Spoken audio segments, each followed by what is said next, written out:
झूठ बोलने वाला लड़का और जादुई आईना। हैप्पी टून किड्स, बच्चों की नैतिक कहानी। एक बार की बात है, पहाड़ों और हरे भरे पेड़ों से घिरे एक छोटे से सुंदर शहर में रोहन नाम का एक लड़का रहता था।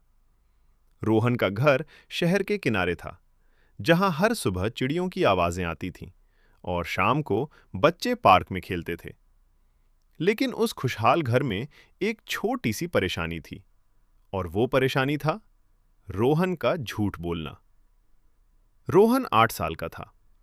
वो अपनी मम्मी, पापा, छोटी बहन प्रिया और प्यारी दादी से बहुत प्यार करता था। वो पढ़ाई में तेज था, खेलों में अच्छा था और उसके बहुत सारे दोस्त भी थे। लेकिन उसकी एक आदत थी जो सबको परेशान करती थी। उसे छोटी छोटी बातों पर झूठ बोलने की आदत पड़ गई थी। एक दिन मम्मी ने पूछा, रोहन, सब्जी खा ली? रोहन बोला, हाँ मम्मी, पूरी खा ली। लेकिन असल में उसने सब्जी चुपके से प्लेट के नीचे छुपा दी थी। कुछ देर बाद पापा बोले, दांत साफ कर लिए? हाँ पापा, लेकिन टूथब्रश तो अभी भी सूखा पड़ा था। प्रिया कभी कभी हंसकर कहती, भैया फिर झूठ बोल रहे हो। मम्मी पापा परेशान हो जाते, रोहन, झूठ बोलना अच्छी बात नहीं है। रोहन हर बार कहता, सॉरी, अब नहीं बोलूंगा। लेकिन अगले दिन फिर वही। एक शाम दरवाजे की घंटी बजी। टिंग टोंग। प्रिया दौड़ती हुई गई। दादी आ गईं, दादी आ गईं। दादी बड़े प्यार से अंदर आईं और उनके हाथ में एक कपड़े में लिपटा हुआ पैकेट था। रोहन, ये तुम्हारे लिए है। रोहन ने जल्दी से पैकेट खोला। अंदर एक सुंदर पुराना आईना था। उसके किनारों पर सुनहरी नक्काशी थी और उस पर छोटे छोटे सितारे बने थे। वाह, कितना सुंदर! दादी मुस्कुराईं। ये सिर्फ सुंदर नहीं है, ये जादुई आईना है। रोहन की आंखें बड़ी हो गईं। जादुई? इसमें क्या जादू है? दादी धीरे से बोली, जब कोई झूठ बोलता है, ये काला हो जाता है, और जब सच बोलता है, फिर चमक उठता है। रोहन जोर से हंस पड़ा। दादी, ऐसा थोड़ी होता है। उसने सोचा, ये तो बस पुराना आईना है। लेकिन उसे क्या पता था, अगले ही दिन उसकी सोच बदलने वाली थी। अगली सुबह मम्मी ने पूछा, रोहन, स्कूल प्रोजेक्ट पूरा हो गया? रोहन मोबाइल देख रहा था। असल में उसने शुरू भी नहीं किया था। फिर भी बोला, हाँ मम्मी, पूरा कर लिया। अचानक कमरे में अजीब सी चमक हुई। दीवार पर टंगा आईना धीरे धीरे काला होने लगा। पहले कोने काले हुए, फिर पूरा आईना। रोहन डर गया। ये क्या हो गया? वो भागकर आईने के पास गया। उसका चेहरा भी मुश्किल से दिख रहा था। उसे दादी की बात याद आई। उसने तुरंत बैग निकाला और प्रोजेक्ट पर काम शुरू कर दिया।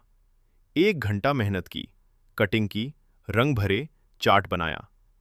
जब उसने ऊपर देखा, आईना फिर चमक रहा था। रोहन फुसफुसाया, दादी सच बोल रही थीं। अब रोहन थोड़ा सावधान रहने लगा। लेकिन पुरानी आदतें इतनी जल्दी नहीं जातीं। अगले दिन स्कूल में टीचर ने पूछा, होमवर्क किसने किया? रोहन ने हाथ उठा दिया, लेकिन कॉपी खाली थी।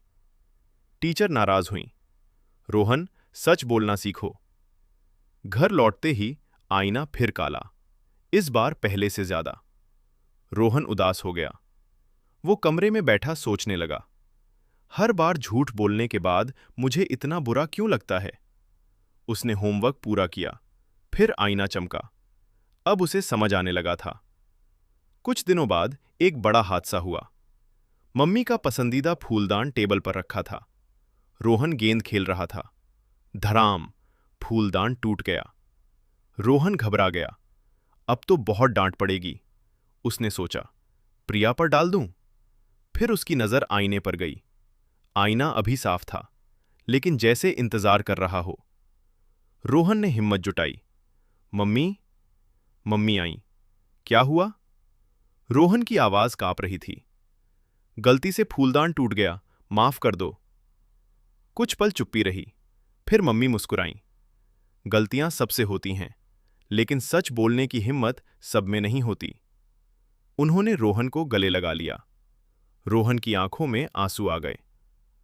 उस रात उसने आईने में देखा। वो पहले से ज्यादा चमक रहा था, इतना चमकीला कि जैसे कमरे में रोशनी फैल गई हो। रोहन धीरे से बोला, "ये आईना जादुई नहीं था।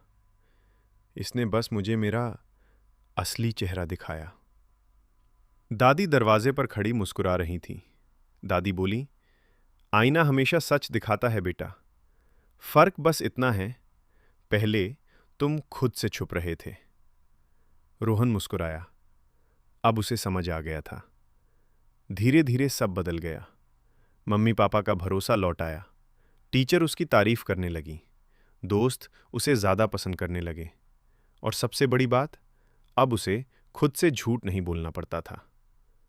तो बच्चों, याद रखो, एक झूठ तुम्हें कुछ मिनट बचा सकता है, लेकिन सच तुम्हें पूरी जिंदगी मजबूत बनाता है। सच बोलने से कभी मत डरना, क्योंकि ईमानदारी सबसे बड़ी ताकत है। अगर आपको कहानी पसंद आई, लाइक करो, कमेंट करो और हैप्पी टून किड्स को सब्सक्राइब करना मत भूलना। और बताओ, अगर तुम्हारे पास जादुई आईना होता तो तुम उससे क्या पूछते?